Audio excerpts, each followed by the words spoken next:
Hello friends, welcome to Indian study पर आपका स्वागत है। दोस्तों, आज की इस वीडियो में मैं आप लोगों के लिए हिंदी का टेस्ट लेकर के आया हूं, जो कि आपके आने वाले एग्जाम यूपीएसआई के लिए बहुत ही ज़्यादा इंपॉर्टेंट है। वीडियो को एंड तक जरूर देखिएगा, क्योंकि लास्ट में मैं आपसे क्वेश्चन भी पूछूंगा और उसका आंसर आपको कमेंट बॉक्स में बताना होगा।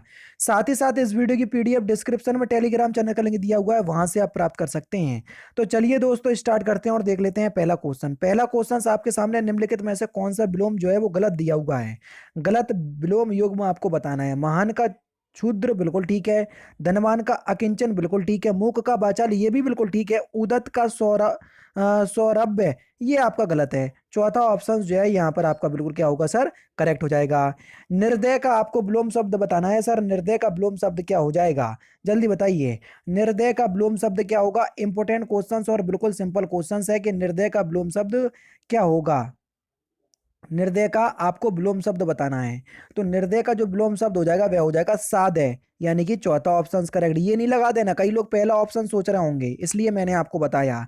निम्नलिखित में से कौन सा लक्ष्मी का पर्यायवाची सही है, आपको बताना है। ये चार चार पर्यायवाची दिए हुए हैं हर ऑप्शंस में। जिस ऑप्शंस में सारे लक्ष्मी के पर्यायवाची लिखे हुए हैं वही आपको चयन करना है। तो जल्दी बताए कौन सा लक्ष्मी का पर्यायवाची है। तो आपका सही आंसर क्या हो जाएगा, कमला, इंदिरा, श्री और रमा, यानी कि तीसरा ऑप्शन जो है ये आपका बिल्कुल करेक्ट हो जाएगा। ये आपका लक्ष्मी का पर्यायवाची है। तीसरा ऑप्शन यहाँ पर आपका बिल्कुल करेक्ट हो जाएगा। निम्नलिखित में से निर या निर उपसर्ग लगाने से बना है। कौन सा शब्द निर और निस उपसर्ग लगाने से बना है। उपसर्ग जो है वो सर किसी भी शब्द के आगे लगाए जाते हैं। तो जल्दी से बताइए निम्नलिखित में से कौन सा शब्द निर और निस उपसर्ग लगाने से बना है। तो आपका सही आंसर क्या हो जाएगा, जल्दी बताइए। तो आपका सही आंसर हो जाएगा आपका बी ऑप्शन। अब देखें ना, निर के निकृष्ट में निर उपसर्ग है, निदर्शन में नहीं है, तिरोभाव में नहीं है। निराकर में आपका निर उपसर्ग है, निर्देश में है, बहिरंग में नहीं है। निरोग में आपका नहीं है, निर्भय में है, दुर्जन में नहीं है। तो दूसरा ही ऑप्शन प्रायोरिटी के हिसाब से आपका बिल्कुल करेक्ट होगा। ठीक है, ध्यान देना। सौंदर्य का आपको पर्यायवाची कौन सा नहीं है, ये आपको बताना है। कौन सा सौंदर्य का पर्यायवाची नहीं है, जल्दी बताइए सर। सुषमा होता है, शोभा ये भी होता है, सुंदरता ये भी होता है, रमणी ये आपका सौंदर्य का पर्यायवाची नहीं है। चौथा ऑप्शन करेक्ट। नेक्स्ट क्वेश्चन से स्टार्ट करने से पहले मैं आपको बता दूं, दोस्तों, अगर आप यूपीएसआई की तैयारी कर रहे हैं तो आप लोगों के लिए मैं अन अकेडमी पर स्पेशल क्लास लेकर के आ रहा हूं, डेली सुबह 11:30 पे। जी हाँ दोस्तों, ये आपकी स्पेशल क्लास है। ये पॉलिटिक्स की स्पेशल क्लास मैं आपको प्रोवाइड करवा रहा हूं, और दोपहर के 3:30 पे भी मैं क्लास प्रोवाइड करवा रहा हूं। तो 3:30 बजे वाली क्लास का लिंक मैं डिस्क्रिप्शन में प्रोवाइड करवा दूंगा। क्यों, क्योंकि जैसे ही आप इस वीडियो को देखेंगे तुरंत उसके बाद आप 3:30 पर आ जाइएगा। आज मैं हिंदी के मोस्ट इंपोर्टेंट टॉपिक वर्णमाला को वहां पर कंप्लीट करूंगा। तो आप जरूर से वहां पर ज्वाइन हो जाइएगा, क्योंकि मोस्ट इंपोर्टेंट क्लास है ये आपकी यूपीएसआई के एग्जाम के लिए। और ऐसे स्टूडेंट हैं आपके, आपने अन अकेडमी का ऐप अभी तक डाउनलोड नहीं किया है तो आपको अनलॉक करना पड़ेगी क्लास। अनलॉक कोड है आपका इंडियन स्टडी, जैसा कि आपके सामने दिख रहा होगा। अब देख लेते हैं नेक्स्ट क्वेश्चन। नेक्स्ट क्वेश्चन से आपको कि निम्नलिखित में से कौन सा नदी का पर्यायवाची नहीं है, जल्दी बताओ। नदी का पर्यायवाची तरंगणी होता है, तटनी होता है, सरिता होता है, तरिणी तरिणी नहीं होता है। ध्यान रखना, तरिणी जो है ये नदी का पर्यायवाची नहीं होता है सर। तीसरा ऑप्शन बिल्कुल करेक्ट हो जाएगा। पलंग का आपको तत्सम बताना है। पलंग का तत्सम क्या होगा सर, जल्दी बताइए। पलंग का तत्सम शब्द क्या हो जाएगा, क्वेश्चन नंबर 7। तो पलंग का तत्सम शब्द क्या होगा, पर्यक। पर्यक जो है ये आपका पलंग का तत्सम शब्द होगा। चौथा ऑप्शन यहाँ पर आपका बिल्कुल करेक्ट हो जाएगा। प्रधानमंत्री के स्वागत के लिए फिल इन द ब्लैंक्स के दोनों ओर खड़े छात्र अपने हाथ से पुष्प मालाएं लिए हैं। अब आपको बताना है कि इस फिल इन द ब्लैंक्स के स्थान पर सूटेबल वर्ड कौन सा आएगा, क्वेश्चन नंबर 8। और यहाँ पर मैं आप लोगों के लिए थोड़ा प्रयास करता हूँ। देखो ये बिल्कुल ठीक है। प्रधानमंत्री के स्वागत के लिए बीथी के दोनों ओर खड़े छात्र अपने हाथ में पुष्प मालाएं लिए थे। पहला ही ऑप्शन यहाँ पर आपका बिल्कुल करेक्ट हो जाएगा। अंत्यज शब्द के लिए वाक्यांश बताइए। देखो वाक्यांशों के लिए एक अर्थ आपको दे दिया, आपसे वाक्यांश पूछा है, तो जल्दी बताइए सर अंत्यज का वाक्यांश क्या होगा। अंत्यज का वाक्यांश क्या हो जाएगा, तथा कथित निम्न जाति में जन्म लेने वाला। चौथा ऑप्शन यहाँ पर आपका बिल्कुल क्या हो जाएगा सर, करेक्ट हो जाएगा। अनिश्चित जीविका के लिए एक शब्द बताइए। अनिश्चित जीविका के लिए वाक्यांशों के लिए एक शब्द आपको बताना है। अनिश्चित जीविका के लिए वाक्यांशों के लिए एक शब्द बताना है, तो क्या होगा, तो उसको बोलेंगे हम आकाशवृत्ति। चौथा ऑप्शन यहाँ पर आपका बिल्कुल करेक्ट हो जाएगा। ऐसा कवि जो तत्काल रचना करता हो, वाक्यांशों के लिए एक शब्द क्या होगा। ऐसा कवि जो तत्काल रचना करता हो तो उसको हम क्या बोलेंगे, उसको बोलेंगे हम आंसू कवि। कौन, आंसू कवि, दूसरा ऑप्शन करेक्ट। निम्नलिखित इकारांत शब्दों में से एक पुल्लिंग है, उसे चयनित कीजिए। कौन सा शब्द जो है वो पुल्लिंग है? क्वेश्चन नंबर 13 में आपको पुल्लिंग बताना है, कौन सा पुल्लिंग शब्द है। सर पानी जो आपका शब्द जो है वो एक पुल्लिंग शब्द है, पहला ही ऑप्शन यहाँ पर आपका बिल्कुल करेक्ट हो जाएगा। अशुद्ध वर्तनी आपको बताना है, कौन सा अशुद्ध है, गलत है। क्वेश्चन नंबर 14, जल्दी बताइए अशुद्ध वर्तनी क्या होगी क्वेश्चन नंबर 14 में, जल्दी बताइए सर। तो अगर हम बात करें अशुद्ध वर्तनी की, तो यहाँ पर आपका श्रृंगार, श्रृंगार जो है ये एक अशुद्ध वर्तनी का उदाहरण है। दूसरा ऑप्शन यहाँ पर आपका बिल्कुल करेक्ट हो जाएगा। नेक्स्ट क्वेश्चन से आपका कि श्याम जल से पौधे सींच रहा है, वाक्य का शुद्ध रूप क्या होगा, जल्दी बताओ। श्याम जल से पौधे सींच रहा है, इस वाक्य का बिल्कुल शुद्ध रूप क्या होगा सर? तो आपका जो सही आंसर हो जाएगा वो क्या हो जाएगा? श्याम पौधे सींच रहा है। तीसरा ऑप्शन यहाँ पर आपको बिल्कुल क्या हो जाएगा? करेक्ट हो जाएगा। शुद्ध वाक्य यहाँ पर चयन कर रहा है क्वेश्चन नंबर 16 में, तो जल्दी बताइए कि आपका शुद्ध वाक्य क्या है 16 में।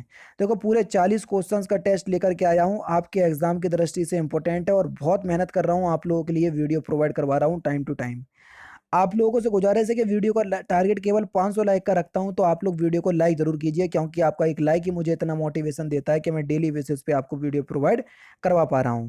तो आपको बताना है निम्नलिखित विकल्पों में से शुद्ध शब्द का चयन कीजिए। क्वेश्चन नंबर 16, वह दंड देने के योग्य है, चौथा ऑप्शन यहाँ पर आपका बिल्कुल क्या हो जाएगा? करेक्ट हो जाएगा। नेक्स्ट क्वेश्चन, जिन समस्त पदों में पहला पद संख्यावाची हो और दूसरे उससे समुदाय का बोध होता है, तो उसको हम कौन सा समास कहते हैं, जल्दी बताओ। जब पहला पद संख्यावाचक हो तो वहां पर कौन सा समास होता है सर? द्विगु समास होता है, पहला ऑप्शन बिल्कुल करेक्ट हो जाएगा। नेक्स्ट क्वेश्चन से आपको कि जिसमें पहला शब्द विशेषण हो और दूसरा शब्द विशेष हो, उसे कौन सा समास कहेंगे, जल्दी बताओ। जिसमें पहला शब्द विशेषण और दूसरा विशेष, तो उस समास को हम कर्मधारय समास कहेंगे सर। दूसरा ऑप्शन यहाँ पर आपका बिल्कुल करेक्ट। विसर्ग के साथ स्वर अथवा व्यंजन के संयोग से जो विकार उत्पन्न होता है, उसे किस संधि के नाम से जाना जाता है? कितने बढ़िया क्वेश्चंस आपके सामने आ रहे हैं। तो उसको हम क्या कहते हैं सर? उसको हम विसर्ग संधि कहते हैं। तीसरा ऑप्शन यहाँ पर आपको बिल्कुल करेक्ट हो जाएगा। परोपकार का संधि विच्छेद क्या होगा? तो परोपकार का सही संधि विच्छेद क्या हो जाएगा? पर प्लस उपकार, यानी कि इस क्वेश्चन का चौथा ऑप्शन जो है वो आपका बिल्कुल क्या होगा सर? करेक्ट हो जाएगा। मन्हा प्लस रमा में संधि करने से जो शब्द बनेगा उसका संबंध किस संधि से होगा, जल्दी बताओ।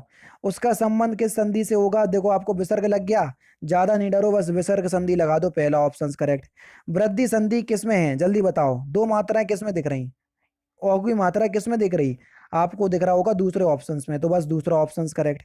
सब जवाब दिखाना इस मुहावरे का सही अर्थ क्या है, जल्दी बताओ। सब जवाब दिखाना इस मुहावरे का सही अर्थ क्या है? तो इस मुहावरे का सही अर्थ हो जाएगा प्रलोभन देना। तीसरा ऑप्शन यहाँ पर आपका बिल्कुल करेक्ट। उज्ज्वल नीलमणि ग्रंथ के लेखक कौन है? उज्ज्वल नीलमणि ग्रंथ के लेखक कौन है? तो इस ग्रंथ के लेखक कौन है? तो आपका सही आंसर हो जाएगा रूप गोस्वामी। पहला ही ऑप्शन यहाँ पर आपको बिल्कुल करेक्ट हो जाएगा। एक हाथ से ताली नहीं बजती, इस लोकोक्ति से क्या अभिप्राय है? क्वेश्चन नंबर 25, जल्दी बताएं कि इसका सही आंसर क्या होगा। क्वेश्चन नंबर 25, तो सही आंसर हो जाएगा शत्रुता दोनों पक्ष की गलती से होती है। पहला ही ऑप्शन यहाँ पर आपका बिल्कुल करेक्ट है। अचल शब्द का अर्थ है स्थिर, और दूसरा अर्थ क्या है? अचल का आपको दूसरा अर्थ बताना है, यानी कि अचल के अनिकार्ती शब्द आपको बताना है। एक अर्थ होता है आपका स्थिर और दूसरा अर्थ होता है आपका निश्चल। दूसरा ऑप्शन करेक्ट। विभूति का अनेकार्थक शब्द क्या होगा सर, बताइए। विभूति का अनेकार्थक शब्द क्या होगा? क्वेश्चन नंबर 27, विभूति का अनेकार्थक शब्द क्या होगा, जल्दी बताइए। वृद्धि, दिव्य, शक्ति, ये सभी जो है वो विभूति का अनेकार्थी शब्द होगा। चौथा ऑप्शन करेक्ट। अंगीठी का आपको तत्सम शब्द बताना है। अंगीठी का तत्सम शब्द क्या होगा? अंगीठी का आपको तत्सम शब्द बताना है कि अंगीठी का तत्सम शब्द क्या होगा। तो अंगीठी का तत्सम शब्द हो जाएगा अग्निष्ठ का। तीसरा ऑप्शन बिल्कुल करेक्ट। नेक्स्ट क्वेश्चन से आपका कि बड़े ना हुजे गुणन बिनु वृद्ध बड़ाई पाए, कह दतूरे सो कनक गहनो गढ़ो ना जाए, इस पंक्ति में कौन सा अलंकार है? तो यहाँ पर आपका कौन सा अलंकार हो जाएगा? तो यहाँ पर आपका अर्थांतरांक अलंकार हो जाएगा। तीसरा ऑप्शन यहाँ पर आपका बिल्कुल क्या हो जाएगा? करेक्ट हो जाएगा।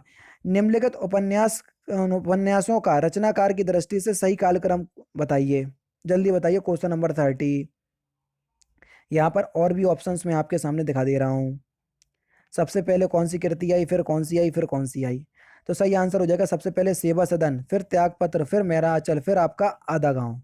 नेक्स्ट क्वेश्चन से आपका कि ऊँटों का फिल इन द ब्लैंक्स जा रहा है, इस फिल इन द ब्लैंक्स के स्थान पर सूटेबल वर्ड आपको बताना है। ऊँटों का क्या जा रहा है? ऊँटों का काफिला जा रहा है। क्या जा रहा है सर? काफिला। तीसरा ऑप्शन करेक्ट। घनाक्षरी छंद कैसा छंद है, जल्दी बताइए। घनाक्षरी छंद जो है वो कैसा छंद है? तो आपका सही आंसर हो जाएगा गणाक्षरी छंद जो है वो एक वर्णलिक छंद का उदाहरण है सर। दूसरा ऑप्शन यहाँ पर आपका बिल्कुल क्या है, करेक्ट हो जाएगा। जो स्त्री सूर भी ना देख सके, वाक्यांशों के लिए एक शब्द क्या होगा, उसको हम क्या बोलेंगे? जो स्त्री सूर भी ना देख सके उसको हम क्या बोलेंगे? तो इस स्त्री को हम क्या बोलते हैं सर? तो आपका सही आंसर हो जाएगा असूर्यपस्या। चौथा ऑप्शन बिल्कुल करेक्ट। जो हमेशा रहने वाला हो उसको क्या कहेंगे? जो हमेशा रहने वाला हो उसको हम क्या बोलेंगे? तो उसको बोलेंगे हम शाश्वत। क्या बोलेंगे सर? शाश्वत। पहला ऑप्शन करेक्ट। देवर का आपको तत्सम बताना है कि देवर का तत्सम शब्द क्या होगा। देवर का तत्सम शब्द क्या होगा? तो देवर का तत्सम हो जाएगा द्विवर। दूसरा ऑप्शन करेक्ट। नेक्स्ट क्वेश्चन से आपका कि तत्सम तद्भव शब्दों के युग्म दिए हैं, कौन सा युग्म जो है वो गलत है, जल्दी आपको बताना है। क्षीर का खीर ठीक है। दही का दही ये गलत है। दही का दधी होता है, ये होता है, ठीक है, तो यहाँ पर गलत दिया हुआ है। दूसरा ऑप्शन करेक्ट। रिजु का आपको विलोम शब्द बताना है। सिंपल और इंपॉर्टेंट क्वेश्चंस, लास्ट क्वेश्चन है, आगे के 3 क्वेश्चंस आपके गद्यांश में चले गए। तो आपको इस क्वेश्चंस का आंसर मुझे कमेंट बॉक्स में बताना है कि रिजु का विलोम शब्द क्या होगा। तो दोस्तों फिलहाल की वीडियो में सिर्फ इतना ही। अगर आपको वीडियो पसंद आए तो प्लीज़ दोस्तों वीडियो को लाइक कीजिए, शेयर कीजिए और साथ ही साथ हमारे चैनल को सब्सक्राइब करना ना भूलें, क्योंकि मैं रोजाना इसी तरह की वीडियोस आप लोगों के लिए लाता रहता हूँ। नमस्कार दोस्तों, जय हिंद, जय भारत।